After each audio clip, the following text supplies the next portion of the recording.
तो एक दाल कब तक मर्द खाएगा? अगर एक डायरेक्टर आपके साथ सोया है ना तो दूसरे को जरूर बताएगा कि यार ये मेरे साथ थी। एक लड़की को कितने डायरेक्टर नोच रहे हैं? कई।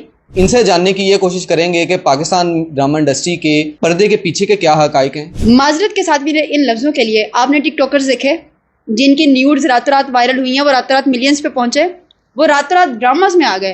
क्यों इतनी सारी लड़कियां अपनी खुद इज्जत बेच रही हैं?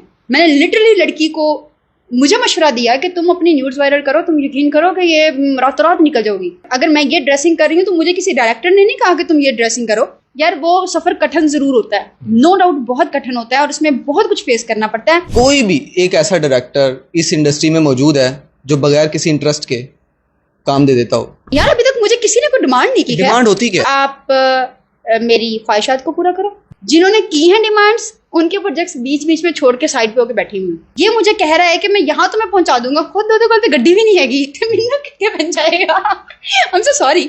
अगर मैं इस ड्रेसिंग में कभी जाऊंगी ना तो मैं डायरेक्टर से मीटिंग करने, वो मेरे टैलेंट पे ध्यान नहीं देगा, वो कहीं और ध्यान देगा। ड्रेसिंग देखे और मेरे फिगर से इंस्पायर्ड हो तो वो उसी से होगा ना। मेजर्स बताएं।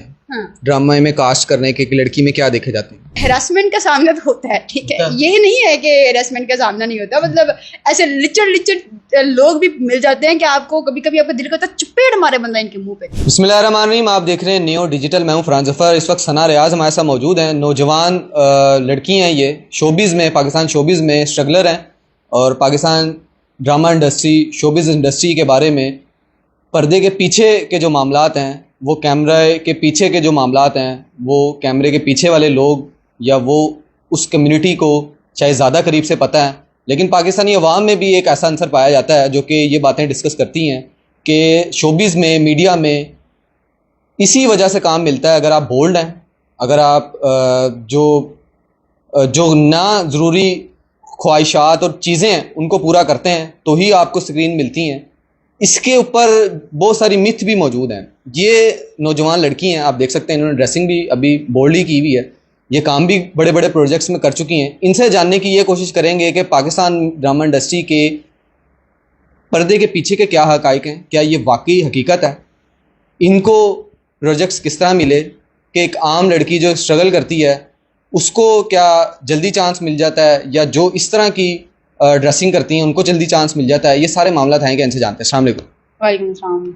सना बताइएगा, हम देखते हैं जिस तरह कहा जाता है कि जितनी लड़की बोल्ड होगी उतना ही जल्दी जो है उसको शोहरत की बुलंदियों पे ये प्रोड्यूसर्स वगैरह ले जाते हैं। इसमें हकीकत है? नहीं, इसमें हकीकत नहीं है। उनको प्रोड्यूसर्स शोहरत की बुलंदियों पे नहीं लेके जाते, उनको आप जैसी आवाम लेके जाती है शोहरत की बुलंदियों पे। I am really sorry to say. माजरत के साथ भी इन लफ्जों के लिए आपने टिकटॉकर्स देखे जिनकी न्यूड्स रात रात वायरल हुई हैं, वो रात रात मिलियंस पे पहुंचे, वो रात रात ड्रामास में आ गए। आप लेके आए हैं या डायरेक्टर्स लेके आए हैं? आप लोगों ने फॉलो करना शुरू किया ना उनको न्यूड्स वायरल होने के बाद। तो कौन कसूरवार है, डायरेक्टर्स या आप? जो न्यूड बना रहा है वो कसूरवार नहीं, तो वो तो उसकी गलती है ही, लेकिन उसको न्यूड्स ये कॉन्सेप्ट किसने दिया है कि आप न्यूड्स वायरल कर दें और आप फेमस हो जाएंगे? क्यों इतनी सारी लड़कियां अपनी खुद इज्जत बेच रही हैं? मैं लिटरली, अल्लाह माफ़ करे इतने बड़े लफ्ज़ हैं ये मुझे नहीं बोलने चाहिए। मैंने लिटरली लड़की को मुझे मशवरा दिया कि तुम अपनी न्यूज़ वायरल करो, तुम यकीन करो कि ये रात रात निकल जाओगी। उसने मुझे बताया कि मैंने खुद अपनी न्यूज़ वायरल की थी। लड़की बता रही है? Yes, she is TikToker. उसने मुझे बताया, उसने कहा मैंने खुद वायरल की थी and see where I am. तो कौन इसके पीछे, कौन जिम्मेदार है? हाँ, तो हम हैं या वो हैं? इसका मतलब ये हुआ कि अगर आप न्यूड पिक्स वायरल कर देते हैं, बोल्ड तस्वीरें वायरल कर देते हैं, वो जैसे भी हों, वो लीक हो जाए या खुद से वायरल कर दी जाए, तो उसके बाद जो काम देने वाले लोग हैं, जो कि आपको बड़े पर्दे पे, बड़ी स्क्रीन पे लाने वाले लोग हैं, वो कैच कर लेते हैं, फॉलोइंग देखते हैं, वो कैच कर लेते हैं। तो इसमें तो फिर इसका मतलब हकीकत है ना? हकीकत देखो, आप अगले को अपना मुंह दोगे कि चपेट वाला होगा तो मारेगा ना, तो हकीकत है ना इसमें? तो हकीकत, मैं ये नहीं कह रही कि हकीकत नहीं है। मैं ये कह रही हूँ कि आप ये देखो कि रीजन कौन बन रहा है। रीजन हम खुद लड़कियां हैं। फॉर एग्जाम्पल, अगर मैं कसूरवार आप अपने आप को ठहराते हैं। हाँ, मुझे लगता है कि अगर मैं ये ड्रेसिंग कर रही हूँ तो मुझे किसी डायरेक्टर ने नहीं कहा कि तुम ये ड्रेसिंग करो। नो, आपने देखा ड्रामास में कभी इतनी बोल्ड ड्रेसिंग चल रही है? नहीं है। ड्रामास में पैंट शर्ट है, कमीज शलवार है। ये भी एक कहा जाता है कि जाहिर है जब स्क्रीन पे आ जाएंगे, फिर नेशनल टेलीविजन पे आ जाएंगे, फिर बच्चे भी देख रहे हैं, उसमें सब देख रहे हैं, तो फिर उस तरह की ड्रेसिंग नहीं होगी। लेकिन उस आने तक का जो सफ़र है वो बड़ा कठिन होता है और उसमें जो है वो तमाम ये मराहिल तय किए जाते हैं। यार वो सफ़र कठिन ज़रूर होता है, नो डाउट बहुत कठिन होता है और उसमें बहुत कुछ फेस करना पड़ता है, लेकिन मुझे ये हमेशा सुनने को मिला कि तुम्हारी ड्रेसिंग सेंस अच्छी नहीं है। जो 2 साल पहले तक मैंने सुना कि तुम्हारी ड्रेसिंग सेंस अच्छी नहीं है, लेकिन मुझे किसी ने ये नहीं कहा कि तुम बोल्ड पहनो। अच्छा, तब आप क्या पहनती थी? पहनती मैं तब भी यही कुछ थी। अच्छा। लेकिन मुझे कैरी करना नहीं आता था। अच्छा, बोल्ड नहीं करती थी आप? नहीं, बोल्ड थी मैं शुरू से ही, मतलब जो लोग मुझे जानते हैं उनको पता है कि मैं शुरू से ही बोल्ड हूँ, लेकिन मुझे कैरी करना नहीं आता था, खुद को कैरी करना नहीं आता था, अपनी ड्रेसिंग को कैरी करना नहीं आता था। मुझे किसी डायरेक्टर ने कहा कि यहाँ पे वो लोग चलते हैं जो हूँ, ठीक है, तो यहाँ पे यो लोग चलते हैं, तो यो में ड्रेसिंग आ जाती है। पहले ही मैंने आपसे बात की थी कि डायरेक्टर हज़रात ऐसे मौजूद होते हैं। हाँ, देखो आप अगर एक आप टेबल पे हम 10 लोग बैठे हैं ना, तो हम 10 की थॉट्स डिफरेंट हैं, तो हर डायरेक्टर एक जैसा नहीं है, हर प्रोड्यूसर एक जैसा नहीं है। कई बहुत गंदे हैं, कई बहुत अच्छे हैं, कई बहुत स्वीट है, कई इस चीज़ का ख्याल रखते हैं। चलें, अब मैं चाहूँगा कि ऑनर्स जवाब दीजिएगा, ऑनर्स जवाब दीजिएगा, लेकिन आप वो मान गई हैं। मुझे ये बताइएगा, आपको क्या लगता है कि कोई भी एक ऐसा डायरेक्टर इस इंडस्ट्री में मौजूद है जो बगैर किसी इंटरेस्ट के काम दे देता हो? एक के साथ तो मैंने काम किया है, आई वुड से यस। अभी तक जो मैंने काम किया उसमें फ्रॉड के जो डायरेक्टर थे कोई डिमांड नहीं थी उनकी, फिर पीटीवी के डायरेक्टर थे कोई डिमांड नहीं थी उनकी। डिमांड क्या होती है? जिंदान के डायरेक्टर की भी यार अभी तक मुझे किसी ने कोई डिमांड नहीं की। डिमांड होती क्या? अच्छा, डिमांड क्या होती है? डिमांड ये होती है कि मैं आपको स्क्रीन पे लेके आ रहा हूँ, आप मेरी ख्वाहिशात को पूरा करो, ठीक है। अच्छा, ये मैं ये नहीं कह सकती कि मुझे ऐसे डायरेक्टर मिले नहीं, मुझे मिले हैं, मतलब मेरे पास तो मैसेजेस भी पड़े। मैं हमेशा रखती हूँ, लोगों के रवैये याद रखती हूँ, मेरी बहुत गंदी आदत है, मैं लोगों के रवैये नहीं भूलती। लेकिन जो मैंने प्रोजेक्ट्स किए हैं, अल्लाह का बड़ा शुक्र है, उसमें लेन देन का मामला नहीं था। मतलब मैंने टिकटॉकर था ना किया, वो कराची की टीम थी, मैंने फ्रॉड किया कराची की टीम थी, मैंने अक्कड़ बक्कड़ किया कराची की टीम थी, पीटीवी के साथ मैंने काम किया। मैं कसम खा के कह सकती हूँ, मैं कुरान पे हाथ रख सकती हूँ, उन डायरेक्टर्स ने मुझे यूं करके भी हाथ नहीं लगाया, कोई डिमांड नहीं, फ्री काम किया मैंने।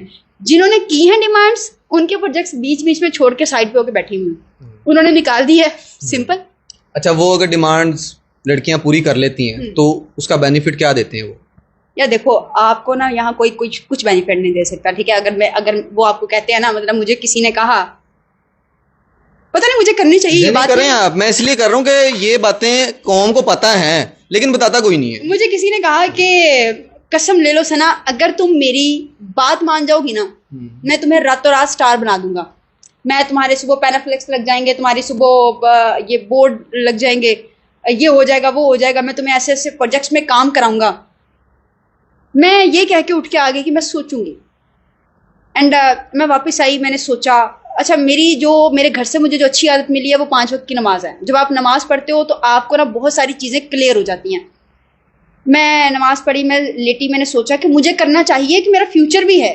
तो ओब्वियसली आप सोचते हो, अभी मैं कहूँ कि जी मैंने तो सोचा भी नहीं, मैंने सोचा कि यार मुझे करना चाहिए मेरा। फिर मैंने सोचा कि अगर ये मुझे कह रहा है कि मैं यहाँ तो मैं पहुँचा दूंगा, खुद दो कल पे गड्डी भी नहीं हैगी, तो मेरा कितने बन जाएगा। आई एम सो सॉरी, लेकिन आपके दिमाग में ये थॉट्स आते हैं कि यार तुम किस जगह पे हो जो मुझे कह रहे हो तुम मुझे यहाँ। मैं आपकी बात को सेकंड करूंगा, आपको ऑफर आ गई ना ऑफर, इसी तरह तमाम लड़कियों को ऑफर आती है। लड़कियां फिर भाग जाती हैं, भाग भी जाती हैं, और उसके बाद उनको स्क्रीन पे काम भी मिल जाता है, वो बड़े पर्दे पे आ जाती हैं। आप काम कर रही हैं, स्ट्रगलर हैं, आपकी ख्वाहिश ये होगी कि आप बड़े पर्दे पे जाएं, आपकी भी टीवी ड्रामों पे अच्छी रेटिंग आए, आपको मेन रोल भी दिए जाएं। इसके पीछे की हकीकत यही होती है कि आपको ख्वाहिशात पूरी करनी पड़ती हैं डायरेक्टर्स की। यार मैं ज्यादातर मोस्टली ये होता है, हाँ मोस्टली। अब मुझे आप ये बताइएगा, आप जो ड्रेसिंग करती हैं इस वक्त, जो आपने ड्रेसिंग की हुई है अपनी मर्जी से की हुई है? हाँ, अपनी मर्जी से की हुई है। अगर आपको किसी की मर्जी की ड्रेसिंग करना पड़े, मैं नहीं करूंगी। अच्छा, मैं नहीं करूंगी तो आपको काम भी नहीं मिलेगा। मुझे कई प्रोजेक्ट्स नहीं मिले हैं। मैं this is what I am telling you कि पिछले 1.5 साल में कुछ 6 प्रोजेक्ट्स मेरे कैंसिल हो गए हैं। किसी पे ड्रेसिंग रीजन थी, किसी पे डायरेक्टर की डिमांड रीजन थी, किसी पे मेरा रवैया रीजन था, क्योंकि मैं मूडी हूँ। अच्छा, अब मुझे ये बताइएगा, ये ड्रेसिंग करके आपको क्या लगता है कि नजरों में आ जाएंगी आप उन लोगों के जो के काम देते हैं? अगर मुझे इस हवाले से मैं ये ड्रेसिंग करती होती तो मैं फिर मुझे शॉर्ट ड्रेसेस पहनने में क्या इशू है? मतलब मैं स्कर्ट्स नहीं पहनती, शॉर्ट्स, मुझे उसको पहनने में क्या इशू है? अच्छा, ये परसेप्शन तो है ना, एक डायरेक्टर आपको दिखेगा, एक आपने शलवार कमीज पहनी है, दुपट्टा लिया हुआ, वो कहेगा यार अभी तो ये बिल्कुल ही फ्रेश है, एक आपको इस ड्रेसिंग में दिखेगा तो आपको कहेगा ING बैठ जाए, ये परसेप्शन है ना? है। आप अगर आपने कभी मुझे नोटिस किया हो, मैं जब मीटिंग्स के लिए जाती हूँ मैं कमीज शलवार में जाती हूँ। मैं जब भी किसी डायरेक्टर के साथ मीटिंग के लिए जाती हूँ, there is a reason behind it. आप ये नहीं दिखाने जा रहे कि आपकी बॉडी क्या है। मैं बात करने जाती हूँ, मैं उसको अपना टैलेंट दिखाने जाती हूँ कि यार मेरा टैलेंट ये है। अगर मैं इस ड्रेसिंग में कभी जाऊंगी ना कि मैं डायरेक्टर से मीटिंग करना, वो मेरे टैलेंट पे ध्यान नहीं देगा, वो कहीं और ध्यान देगा। कहाँ ध्यान देगा? यार देखो, अगर मैं देखो, मैं अगर कोई खूबसूरत लड़का मेरे सामने बैठा होगा तो मेरा तो ध्यान उसकी तरफ यही होगा ना कि मतलब यार ये प्यारा लग रहा है। तो मतलब जितना अगर मैं इस माइंड सेट के साथ जाऊंगी कि यार वो मेरी ड्रेसिंग देखे और मेरे फिगर से इंस्पायर्ड हो, तो वो उसी से होगा ना। चले मुझे अब थोड़े से मयर्स बताएं। हाँ। ड्रामा में कास्ट करने के एक लड़की में क्या देखे जाते हैं? अच्छा, जो अभी तक मेरे साथ हुआ, मैं आपको 1 बाय 1 बताती हूँ। PTV वालों ने मुझे सिलेक्ट किया तो उन्होंने कहा कि हमें आपका पैशन अच्छा लगा, क्योंकि वो मेरा पहला प्रोजेक्ट था। वो PTV था? हाँ, वो PTV था। तो उन्होंने पैशन मेरा देखा। जब मैंने अक्कड़ बक्कड़ में किया तो उन्होंने कहा कि हमारे पास टाइम नहीं था, तो हमें लगा कि ठीक है आप कर सकती हैं। हमें तो सेट पे आपको देखने के बाद पता चला कि आप में इतना पैशन है कि आप चीज़ों को अडॉप्ट कर सकती हैं। उससे पहले हमें लग रहा था कि यार डम सी लड़की को हमने फाइनल कर दिया, ये उनके लफ्ज़ थे। लेकिन हमें काम देखने के बाद लगा यार शी इज़ वेरी गुड। अच्छा, उसके बाद फिर मैंने फ्रॉड में काम किया एंड फ्रॉड वर लाइक के उन्होंने मुझे कहा कि हमने बहुत सुना है कि आप बहुत पैशनेट हैं। पैशन ही चल रहा है अभी तक? पैशन चल रहा है। फिर मैंने जब टिकटॉकर थाना जो मैंने किया, उसमें टिकटॉकर थाने में उन्होंने मुझे कहा कि उनके साथ मैंने 2 शॉर्ट फिल्म्स कर ली थी। उन्होंने कहा कि हमने देखा आप काम अच्छा करती हैं, तो इसलिए। ज़ंदान मैंने किया तो डायरेक्टर अरशद थे, उनके साथ मैंने सबसे पहली शॉर्ट फिल्म मैंने उनके साथ की थी। तो उन्होंने मुझे कहा कि मुझे याद था कि तुम हो, तो मैंने सोचा था जब मैं ड्रामास बनाना स्टार्ट करूँगा तो मैं ज़रूर इन करूँगा। उन्होंने मुझे इसलिए, मतलब अभी तक तो आप बिल्कुल स्ट्रेट चल रही हैं, स्मूथ चल रही हैं, कभी हरासमेंट का सामना नहीं हुआ? कभी किसी ने कोई ऑफर आपको नहीं दी? हम ये जानना चाह रहे हैं। आप आपसे नहीं बात करेंगे तो और किससे करेंगे? शरीफ लड़की तो मैं बताएगी नहीं यार। अच्छा, तो मैंने कहने का मतलब ये मैं शरीफ नहीं हूँ। मतलब आप समझ गई हैं, आप समझ गई हैं, फील्ड को समझ गई हैं। हाँ, फील्ड को समझ गई यार। इतना क्या यार, मैं ये कह रहा हूँ आप फील्ड को समझ गई हैं। मैं आप फील्ड को समझ गई। अच्छा ठीक है यार। देखो, हेरासमेंट का सामना तो होता है, ठीक है। ये नहीं है कि हेरासमेंट का सामना नहीं होता। मतलब ऐसे लिचड़ लोग भी मिल जाते हैं कि आपको कभी कभी आपका दिल करता है चपेट मारे बंदा इनके मुंह पे, तो ऐसे लोगों का सामना भी रहता है। मोस्ट इम्पोर्टेंटली आपको, आपके जैसी लड़कियों को जो कि इस फील्ड में स्ट्रगल कर रही हैं, जब ऑफर दी जाती है और वो किसी नाजुक लम्हे में उस चीज़ को एक्सेप्ट भी कर लेती हैं, आपने कहा आपने भी सोचा एक दफ़ा, वो इस्तेमाल भी हो जाती हैं। उसके बाद हमने ये देखा है, ये मिसालें भी मौजूद हैं कि उसके बाद उनको काम नहीं दिया जाता, उनको कॉल्स उनकी नहीं उठाई जाती, उनको बिल्कुल इग्नोर किया जाता है। उसका नुकसान ही होता है, वो डिप्रेशन में आती हैं, वो खुदकुशियाँ कर लेती हैं। ऐसी मिसालें भी हैं। आपके नज़दीक ऐसी कोई आपकी सर्कल में आपकी कुलीग रही हो? मेरी एक कुलीग थी, जब हमने स्टार्ट लिया था, हमने साथ में स्टार्ट लिया था, लेकिन तकरीबन के 6 महीने में उसने ARY का प्रोजेक्ट कर लिया था और अच्छे रजिस्टर्ड रोल उसने कर लिए थे। एंड आई वाज लाइक के यार मतलब ठीक है, लेकिन जिस तरफ तुम जा रही हो ना, वो रास्ता ये है कि तुम्हें ले बुलंदियों पर जाएगा लेकिन जल्दी फेंकेगा नीचे। देखो, मर्द या औरत अगर किसी से दिल भर जाए ना, तो हम उससे बात करना भी पसंद नहीं करते। तो एक दाल कब तक मर्द खाएगा? क्या हुआ था? वो हुआ सीन ये था कि जिस डायरेक्टर ने उसको कहा था कि ठीक है ओके, अब ये फील्ड इतनी सी है, वो बात घूम जाती है। अगर एक डायरेक्टर आपके साथ सोया है ना, तो दूसरे को जरूर बताएगा कि यार ये मेरे साथ थी, तो अगला डायरेक्टली डिमांड ये करेगा क्योंकि उसको पता था कि आप पिछले के साथ सोई हो। एक लड़की को कितने डायरेक्टर नोच रहे हैं? कई मतलब आप ये नहीं कह सकते। हाँ, अगर उसका ये इमेज चला गया है कि ये अवेलेबल है, तो फिर हर डायरेक्टर उसको उसी प्रोसेस से गुजारेगा। लेकिन अगर उसका ये इमेज चला गया है कि नहीं ये अवेलेबल नहीं है, ये इस तरह काम नहीं करती, तो फिर उसको कोई डायरेक्टर ये बात नहीं कहेगा कि यार आओ तुम। और ये तमाम बड़े चैनल्स में मौजूद हैं लोग। ये नहीं कि बड़े चैनल्स में, मेरा बच्चा हर चैनल में मौजूद है। आप ये नहीं कह सकते कि ARY का डायरेक्टर या हम का डायरेक्टर या इस ड्रामे का, no no no, not at all. आप इनको आप इस तरह से कैटेगराइज नहीं कर सकते कि इस चैनल का नहीं। जो गंद है ना, वो किसी भी जगह पे है। मैं ये जानना चाह रहा हूँ, जो बड़े पर्दे पे लोग मौजूद हैं, उनमें भी ये खासियत मौजूद है कि वो इस तरह की ऑफर्स देते हैं। मैं आपको एक मजे की बात बताऊं, अक्सर लोग कहते हैं कि बड़े पर्दे के लिए चीजें ज्यादा करनी पड़ती हैं। टू बी वेरी ऑनेस्ट, बड़े पर्दे के लिए कम है ये चीजें। स्टार्ट में बड़ा मुश्किल है, नीचे ही गंद है, नीचे गंद है। बड़े जो पर्दे हैं ना, फॉर एग्जांपल मैं आपको मिसाल देती हूँ मोमल प्रोडक्शन की। मुझे नहीं पता कि मुझे कोट करनी चाहिए या नहीं करनी चाहिए, या ARY की आई ड्रीम प्रोडक्शन। मैंने आई ड्रीम के साथ काम किया तो यकीन करोगे कि उन लोगों का रिस्पॉन्स इस तरह का था कि मैं उनका कोई छोटा बच्चा हूँ, and they were treating me like कि यार बच्ची है यार, इनू इदा करो यार, इनू आह दस दो यार, इनू इदा कर दो। दे वर लाइक के ठीक है ये देख रहे हैं, एक्सरे कर रहे हैं आंखों से, नॉट एट ऑल। फिर मैं मोमल प्रोडक्शन में काशान के पास गई, डायरेक्टर है वो, मैं उसके पास गई, मैं उससे मिलने के लिए कि मुझे ड्रामाज में काम करना है। यकीन करें मैं उसको खुद मैसेज करती हूँ कि सर जो भी प्रोजेक्ट्स वगैरह आए उसके हवाले से मुझे आप बताइएगा, तो मैं बिल्कुल ठीक है। उसने कभी नहीं मुझे कहा। अच्छा, इस तरह के लोग आटे में नमक के बराबर हैं इस फील्ड में। हाँ, बड़े चैनल्स पे। बिल्कुल ठीक है। लास्टली बस जाते हैं तो ये बता दें, फैमिली का क्या रिस्पॉन्स है आपको इस तरह की ड्रेसिंग में देख के? तनकीद का निशाना बनाते हो, कहते हो कि बेटा ना करो?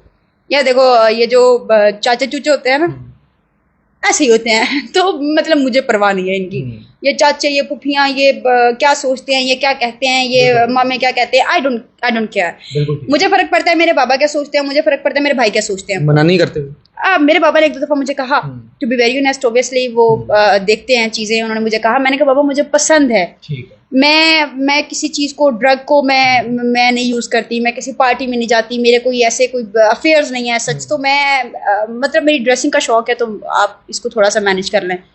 तो वो खामोश हो गए, तो उन्होंने नहीं कहा कभी मतलब इस तरह। कंदील बलोच का वाकया, उस पर कुछ डिस्कशन करना चाहेंगी? यार वो भी यही घरेलू मामला था और उन्होंने गरत के नाम पे कत्ल किया था। गरत के नाम पे कत्ल किया था, और ये हमारी सोसाइटी में बहुत ज्यादा होता है। लेकिन अगर आपको कभी मौका मिले तो मैं आपको अपने घर लेके जाऊंगी। आप मेरे बहन भाइयों का मेरे साथ बिहेव देखिएगा, मेरे बाबा का मुझे ट्रीट करना देखिएगा, मेरे बड़े बाबा जिसे ताया जान कहते हैं उनका मेरे साथ बिहेव देखिएगा, मेरे नाना जान मुझे टीवी पे देख के कितना खुश होते हैं ये देखिएगा, और फिर अंदाजा लगाइएगा कि फैमिली क्या है। कंदील बलोच वाला तो मामला खैर एक सेपरेट चीज़ है। बिल्कुल ठीक है। सनार आज़म ऐसा मौजूद थी, ये गुफ्तगू कर रही थी शोबिस के हवाले से। हम कोशिश ये कर रहे थे कि वो चीज़ें और वो हकाइक जाने जाएं जिनकी क्या सराइयाँ तो मौजूद हैं, लेकिन उसके ऊपर बात शायद बहुत सारे लोग जो हैं वो कम करते हैं। और हमने ये भी देखा है कि जितनी बड़ी एक्ट्रेसेस मौजूद हैं वो भी कहीं ना कहीं इंकशाफ करते रही हैं कि उनके साथ किस तरह के मामलात होते हैं जब वो स्ट्रगलिंग फेस में हैं। ये इस वक्त जो है वो बड़े प्रोजेक्ट्स जो है वो कर भी चुकी हैं और साथ साथ स्ट्रगल भी कर रही हैं, और इन्होंने जो हकाइक बताए हैं उससे आप लोग कितने हद तक मुत्तफिक हैं हमें कमेंट सेक्शन में ज़रूर बताइएगा। न्यूज़ से मुझे इजाज़त दीजिए। अल्लाह हाफ़िज़।